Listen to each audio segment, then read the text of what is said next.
Molte forme del Gerfodao derivano dallo studio e dall'osservazione dei movimenti degli animali selvatici, dei quali i maestri hanno cercato di sfruttare le doti e le caratteristiche nelle strategie di combattimento.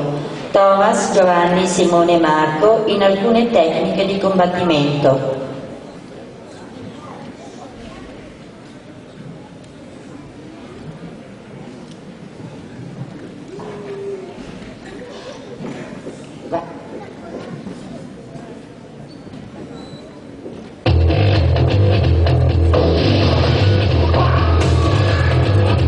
La tigre, forza e agilità.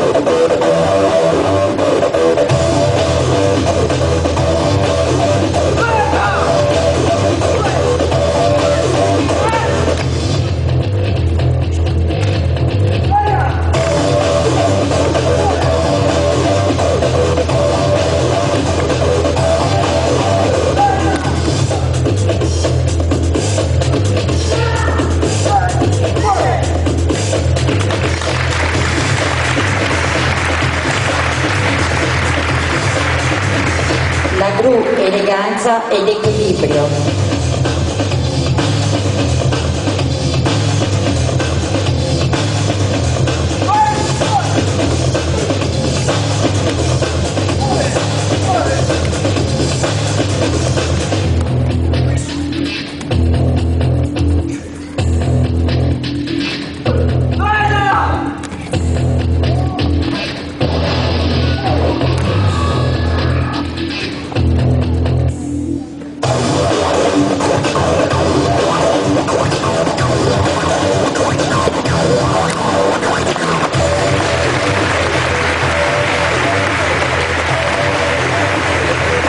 Il serpente, flessibilità e velocità.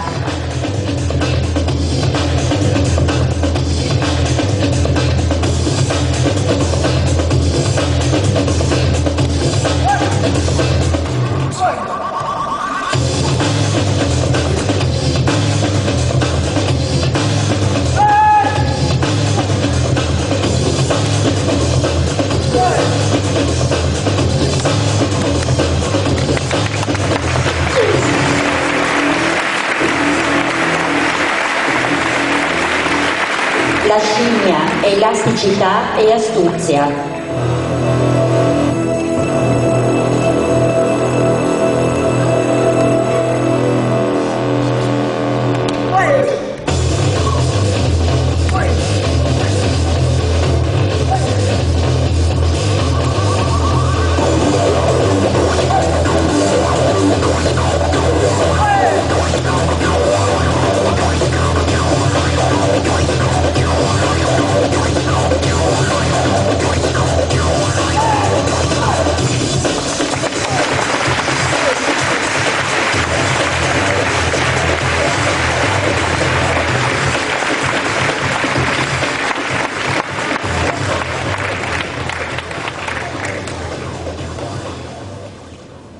Ed ora, per concludere la prima parte della nostra esibizione, assisteremo all'esecuzione di un'antica forma di alabarda che la maestra Uè ha voluto condividere con noi durante la sua permanenza in Italia.